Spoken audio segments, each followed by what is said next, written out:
تەمامی تەلاشی دەوڵەتی ئێرانی و جمهوری ئیسلامی ئەمە بوو ئەم ساڵانە کە نەهێڵێت خەڵکە کورد قارەمانی بوێت، کە نەهێڵێت خەڵکە کورد ڕەوتە مبارزات و خەباتە خۆی بدۆزێت و بتوانێت تێیا قارەمان بخولقێنێت و کۆمەڵگای کوردستان یەکدەنگ لە بەرامبەریانە بوەستێ. بۆیە دەستی برد بۆ هەر ئەهرۆمێک کە ئەتوانێت کە کۆمەڵگای کوردستان لە یەک بترازێنێت. بەڵام هەمووی ئەوانەی کە زاڵەمانە تاریخن لە بورهەیەکە ئەشتباکەن، هەڵەی گەورەکەن، هەڵەی مەرگباکەن و جمهوری ئیسلامی لە هەڵبژاردنی خانەوادەی حوسەین پەناهیە شتبای گەورەی کرد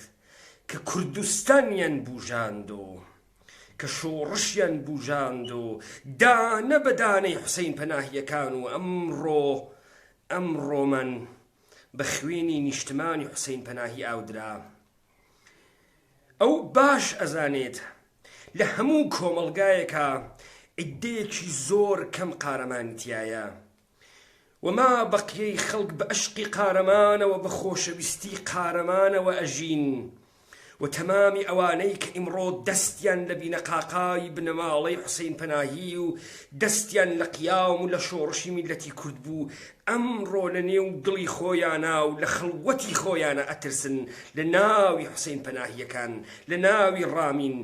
مەرگی نیشتمان. و ئەمانە ئەیان زانی بۆ ئەوەی ئیرادە لە میلەتێک بسێنی قەرار ئەوە نییە بە تەنها زەربەی لێبەی، دەبێ ئەوەندە زەربەی لێ بدەی کە هەڵ نەسێتەوە. بۆیە جمهوری ئیسلامی دەستی بردبوو بۆ هەموو کون و کەلەبەرێک کە ئێمە لە هەموو جێگەیەکەوە داگیر کات. ڕامین و بنەماڵەی حوسەین پەناهی لە زەرفی 27 ساڵی ڕابردووە تەنیا نمونەی بتەوی قارەمانانەی خەڵکی کوردستانن و بە هەموو بوارێکەوە دەستیان بوو براو، بە هەموو بوارێکەوە ئازار و عەزیەت و زوڵمیان بەرامبەر کراو. بەڵام ئەم بنەماڵەیە چۆکی دانەدا، ئەم بنەماڵەیە بە تەمامی قودرەت وەستا و بوون بە سەمبولێک بۆ خەباتی تازە لە کوردستانە. ئەوڕۆ بە مەرگی نیشتمان لاپەڕەیەکی تازە لە خەباتی کوردایەتی لە کوردستانی داگیر کراوە لەلایەن ئێرانەوە دەستی پێکرد و دەوڵەتی ئێرانی و ئەنوان و ئەنساری دەوڵەتی ئێرانی بزانێت بەقەدەر ئازارەکانی تاک بە تاکی خەڵکی کوردستان و بەقەدەر ئازارەکانی تاک بە تاکی بنەماڵەی حوسەین پەناهی دانە بە دانەیان تاوانە دەنەوە. بابزانن یەکەم قوربانی ئەمڕۆ نیشتمان بوو و مەرگی نیشتمان دڵتەزێنتر و قارەمانانەتر بوو و ئێمە هەڵگری ئەو ئفتخارەین. ئێمە ئەم نەسڵەی ئیمڕۆ دوای قارەمانێتی بنەماڵەی حوسەین پەناهی، بنەماڵەی حوسەین پەناهی و ڕامین ئێمەیان بوژاندەوە، ئێمەیان زیندوو کردەوە. ئێمە بە مقاومەتی قارەمانانەی ئەوان لە کاتێکە ڕامین ئەیتوانی ژیان هەڵبژێرێت و تەسلیمیان بێت، ئەیتوانی ئیرادە بکوژێت و قارەمان بکوژێت. بەڵام نەدایە شەریفە، نە بنەماڵەی، نە ئەمسالی نیشتمان چۆکیان دانەدا و چۆکیان دان نەدا و خۆیانیان نەدۆڕاند و سەروەری و معنەویەت و شۆڕشگێڕبوون و ئینسانی کەڵ و بەرز و سەروەریان نەدۆڕاند. و جمهوری ئیسلامی و دەوڵەتە ئێرانی لەمە ئەترسیا، تا بە ئەم دەقیقە لەمە ئەترسیا لەبەرەوەی ئەوەی سەر ئەکەوێ کە هەرچی زەربە ئەخوا هەر دێتە بەرەوە، هەتا زەربە بخوا هەر دێتە بەرەوە، تەسلیم ناوێ، ئەژنۆ دانادا، چۆک دانادا. بابزانن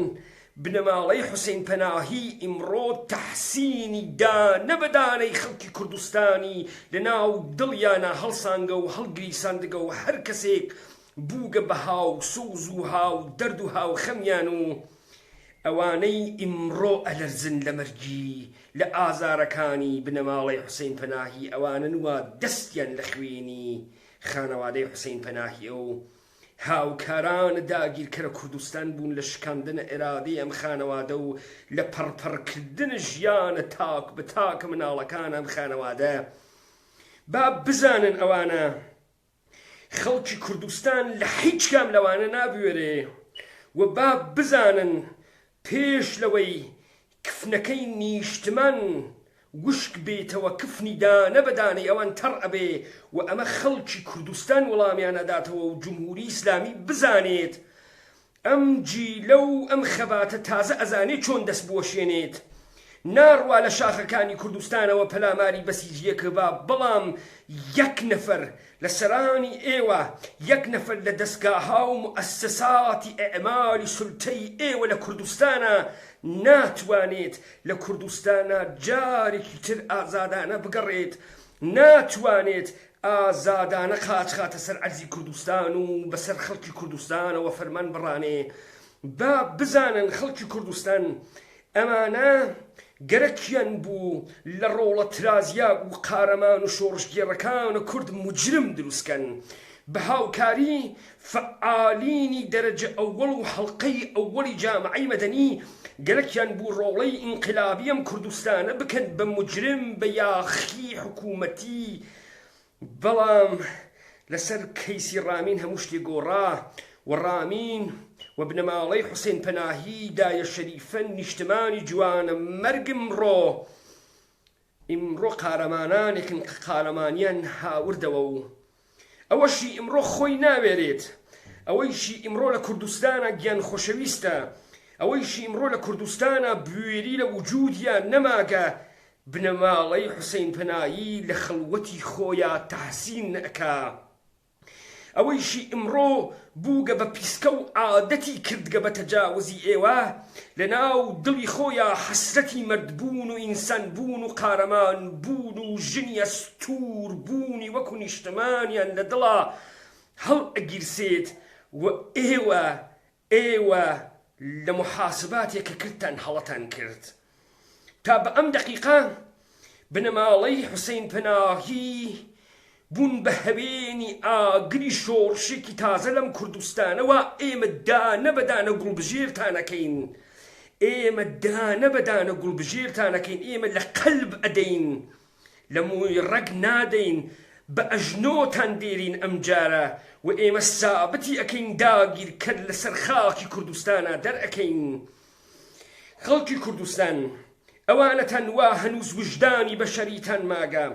ئەوانە تەنوا هەنووز ڕەگی کوردایەتی و مەردایەتی و ئینسانیەت و مەسئولیەتتان تیا ماگە. با داگیرکەری ئێرانی بزانێت، با دەوڵەتی ئێرانی بزانێت ئێمە لە مەرگی عەزیزەکانمان و لە مەرگی نیشتمان و لە مەرگی ڕامین و لە مەئاساتی خانەوادەی حوسێن پەناهی نابورین. ئێمە ناهێڵین ئەمان بە ئاسانی دەست بەرن بۆ ڕۆڵەی قارەمانە ئێمە و ئیرادەی بشکێن و بنەماڵەی بشکێنن و وەرەی بشکێن و کوردستان بشکێن و نیشتمان بشکێنن. ئێمە خەڵکی کوردستان ئەوەتان لە کوردستانن، با بزانن بنەماڵەی حوسێن پەناهی بەدەستی ئەو فعالینی حەڵقەی یەکی جامعەی مەدەنیە دریانەدا و ئازار دریان ویستیان لە کوردستانەوە قارەمان بکوژرێت و لە بین ببرێت و لە بین بچێت. خەڵکی کوردستان حسابی خۆی لەگەڵ دانە بەدانەی ئەمانە تەسویە کات و ئەمێنێت و ئێمە و داگیرکەر، ئەمێنێت و ئێمە و داگیرکەری فارسی ئێرانی و لەسەر خاکی کوردستانە دانە بەدانەتان هەڵەتەکێنین، دانە بەدانەتان هەر کۆمەڵگایەک 500 نەفەر ڕۆڵەی شۆڕشگێڕی ببێت، گەورەترین ئەرتەشی دنیا بە ئەژنۆ دێنێت. ئێمە ئەمەمان لە عێراق چاو پێکەوت، ئێمە دیمان کابرای حلەیی، کابرای ڕۆمادیەیی بە لیباسی عەدی و لە خیابانەکانی ڕۆمادیە ئەرتەشی ئەمریکایی و مەرینزی ئەمریکایی بە چۆک هاورد. ئێوە جەماعەتێک خوێڕی، جەماعەتێک بێ ئیرادە، جەماعەتێک نادانی ئێرانی ناتوان بەسەر ئێمەی قارەمانی کورد و حکومکەن و ئێوە لە کوردستان دەرئەکەین. ئێمە هەر بە 500 ڕۆڵەی شۆڕژگێر ئەرتش ئێوە سپای ئێوە لە کوردستانە بە زان و دەرتێرین ئەنوان و ئەنسارتان قازیەکانتان مؤسساتی ماڵیتان مؤسساتی کەشاوەرزیتان ئەوەی خەریکە تاڵانە کوردستانە کات و ئیرادەی میلەتە کورد ئەشکێنێت ئەوانەی دەستیان نیاگەسە بینە قاقای ئابووری کوردستان و کۆمەلگای کوردستان و دەستیان نیاگەسە بینە قاقای میلەتی کورد و دەستیان نیاگەسە بینە قاقای نەریتەکانی ئێمە